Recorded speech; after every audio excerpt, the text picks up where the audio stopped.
आणि आता एक महत्त्वाची ब्रेकिंग न्यूज समोर येते। सोनम वांगचुक यांच्यावर हल्ल्याचा प्रयत्न करण्यात आलाय।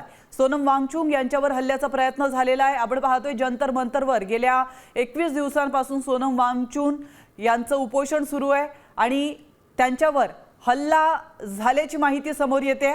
आताच्या घडीची मोठी बातमी आपण पाहतोय। सोनम वांगचुक यांच्यावर दिल्लीतील जंतर मंतरमध्ये हल्ल्याचा प्रयत्न करण्यात आलाय।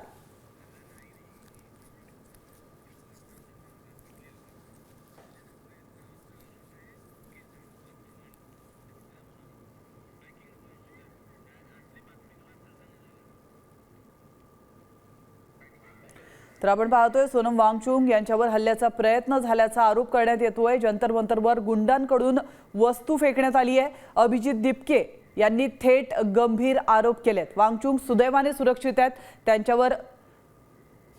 त्यांना कुठलीही दुखापत झालेली नाहीये। शांततापूर्ण आंदोलन मोडून काढण्याचा कट असल्याचा देखील आरोप करण्यात येतोय। काही झाल्यास सरकारच जबाबदार असेल असं देखील दिपकेंनी म्हटलंय। याविषयी अधिक माहिती देण्यासाठी आपले प्रतिनिधी शिवाजी शिंदे आपल्यासोबत जोडले गेलेले आहेत। शिवाजी, अतिशय महत्त्वाची अपडेट समोर येते। जंतर मंतरवर सोनम वांगचुक यांचं आंदोलन सुरू आहे, मात्र त्यांच्यावर हल्ला झाल्याचा प्रयत्न करण्यात आलेला आहे असा आरोप होतोय। काय अधिक माहिती?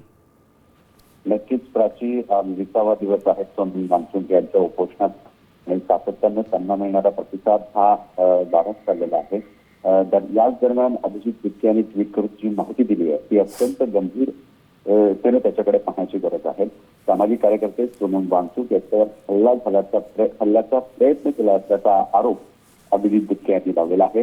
परंतु या सगळ्या हल्ल्याला आम्ही कुठेही डगमगणार नाही अशी भूमिका बीजेपी पार्टीचे अभिजित दिपके यांनी घेतली आहे। एकूणच जंतर मंतरवरती लोकांची जी संख्या आहे ती वाढत चाललेली आहे आणि त्यांच्या उपोषणाला सातत्याने प्रतिसाद मिळतोय। काही अभिनेत्री कलाकार यांनी सुद्धा याला प्रतिसाद दिला, परंतु जो अभिजित दिपकेने आज जो आरोप केला तो अत्यंत गंभीर आहे। सरकार याच्याकडे कसं बघतं या पुढील काळामध्ये लक्षात येईल। उद्यापासून अधिवेशन सुरू होत आहे, त्यामुळे अभिजित दिपकेने केलेला हा आरोप अत्यंत महत्त्वाचा मानला जातो। नक्कीच, धन्यवाद शिवाजी तुम्ही दिलेल्या महत्त्वपूर्ण माहितीबद्दल। सोनम वांगचुक यांच्यावर हल्ल्याचा प्रयत्न करण्यात आलाय असा आरोप आता दिपके यांनी केलाय।